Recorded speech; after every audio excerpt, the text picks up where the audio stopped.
सबसे पहले वृद्धि और विकास में हम आज निरंतरता का सिद्धांत के बारे में मैं आपको बताऊंगी कि निरंतरता का सिद्धांत किसे कहते हैं। इस सिद्धांत में विकास तथा वृद्धि है वो निरंतर चलने वाली एक प्रक्रिया है, अर्थात इसकी गति कभी तेज कभी मंद होती है। अर्थात जो वृद्धि और जो विकास होता है वो निरंतर चलता रहता है, ये रुकता नहीं है। नंबर 2 है व्यक्तिगतता का सिद्धांत। यह सिद्धांत हमें बताता है कि भिन्न भिन्न व्यक्तियों के विकास की जो गति और जो दिशा होती है वो भिन्न भिन्न होती है। अर्थात प्रत्येक व्यक्ति अपना जो उसका व्यक्तित्व होता है वो अलग अलग होता है। संसार के अंदर कोई भी प्राणी एक जैसा नहीं होता है, इसे व्यक्तिगतता का सिद्धांत कहते हैं। तो तीसरा अपने है परिमार्जिता का सिद्धांत। विकास की गति एवं दिशा में परिमार्जन संभव होता है, अर्थात प्रयास और अभ्यास के द्वारा विकास की गति होती है उसको वांछित दिशा की ओर अपने गति को उन्मुख किया जा सकता है। अर्थात अपने परिमार्जितता जो होता है उसका अर्थ होता है अर्जित करना, हाँ अर्जन करना। अपने किसी भी चीज़ को क्या है अपने अभ्यास द्वारा प्रयत्न द्वारा अपने उसको अर्जित कर सकते हैं। अभ्यास किसी भी चीज़ के लिए क्या है अभ्यास जरूरी है। जैसे अपने हिंदी में भी अपने एक कहावत है अपने पढ़ते हैं कि करत करत अभ्यास के जड़मति होत सुजान, रसी आवत जात के सिल पर पड़त निशान। यानी कि किसी भी चीज़ के लिए अभ्यास जरूरी है, अभ्यास के द्वारा अपने उसको प्राप्त कर सकते हैं। किसी भी ज्ञान को अपने प्राप्त करना चाहते हैं तो वो अभ्यास के द्वारा प्राप्त कर सकते हैं।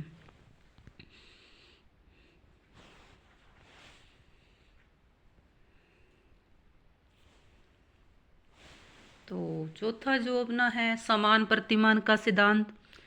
इसमें हरलोक महोदय ने कहा था कि प्रत्येक जाति है चाहे वह पशु जाति हो या मानव जाति हो, वो अपनी जाति के अनुरूप ही प्रतिमान का अनुसरण करती है।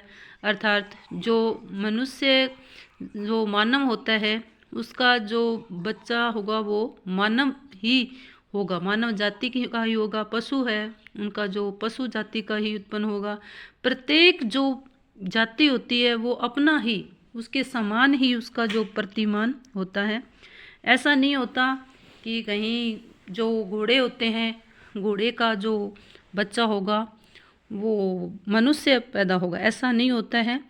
प्रत्येक जो जाति होती है उसी के अनुसार ही उसका जो अनुरूप होता है उसका प्रतिमान होता है वो वैसा ही होता है, अपने प्रतिमान के अनुसार ही होता है। फिर है अपने चक्राकार का सिद्धांत। वृद्धि और विकास में जो चक्राकार का जो सिद्धांत है अपने वो एक महत्वपूर्ण है।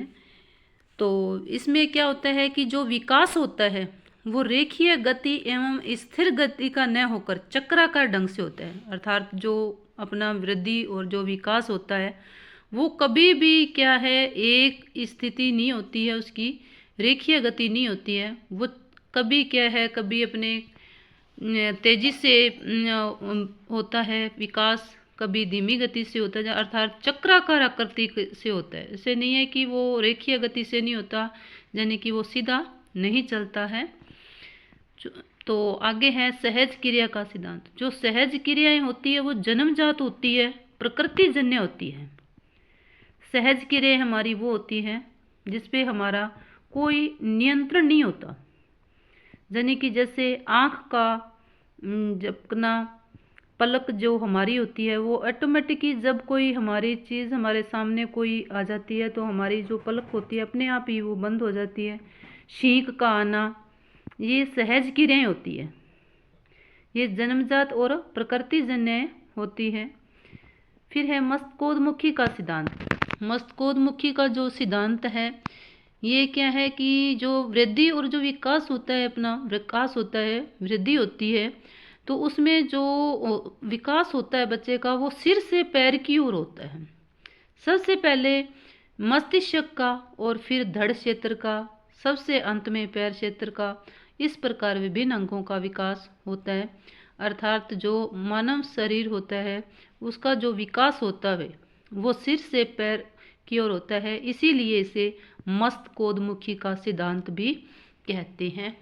प्रश्नोत्तरी करते हैं। तो पहला प्रश्न है कि मस्तिष्कोद्मुखी सिद्धांत के अनुसार विकास होता है, यानी कि जो विकास होता है बच्चे का वो किस प्रकार से होता है? दाएं से बाईं ओर, बाईं से दाईं ओर, सिर से पैर की ओर, पैर से सिर की ओर। तो आपने पढ़ा था कि मस्तिष्कोद्मुखी सिद्धांत उसे कहते हैं जिससे बच्चे का जो विकास होता है वो सिर से पैर की ओर होता है, अर्थात पहले सिर का विकास होता है, फिर धड़ का और उसके बाद में पैरों का। तो इसमें सी नंबर सही है, सिर से पैर की ओर।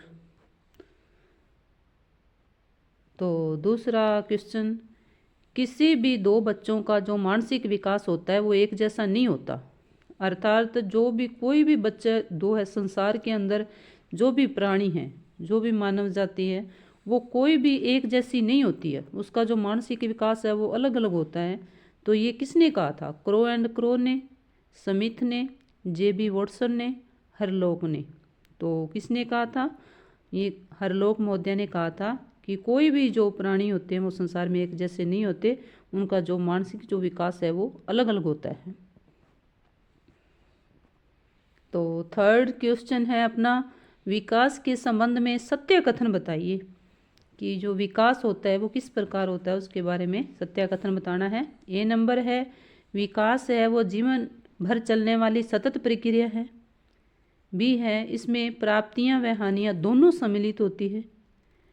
सी नंबर है, यह संपूर्ण जीवन विस्तार व कथ्यात्मक तरीके से अंत्य क्रिया करती है। उपयुक्त सभी।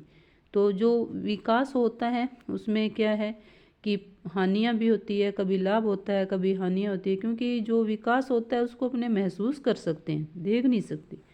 तो और विकास होता है वो जीवन भर चलने वाली एक सतत प्रक्रिया होती है। ये संपूर्ण जीवन में गत्यात्मक तरीके से अंत्य क्रिया करता है, तो इसमें उपयुक्त सभी है वो सही है क्वेश्चन। तो अपना प्रश्न नंबर 4 है, विकास कभी न समाप्त होने वाली प्रक्रिया है। ये कथन विकास के किस सिद्धांत से संबंधित है? यानी कि विकास है वो हमेशा चलता रहता है, कभी भी समाप्त नहीं होता है। तो ये सिद्धांत है वो किस सिद्धांत से संबंधित है? नंबर ए, एकीकरण का सिद्धांत, निरंतरता का सिद्धांत, चक्राकार का सिद्धांत, निकट व दूर का सिद्धांत। तो इसमें है निरंतरता का सिद्धांत, यानी कि विकास है वो निरंतर चलता रहता है।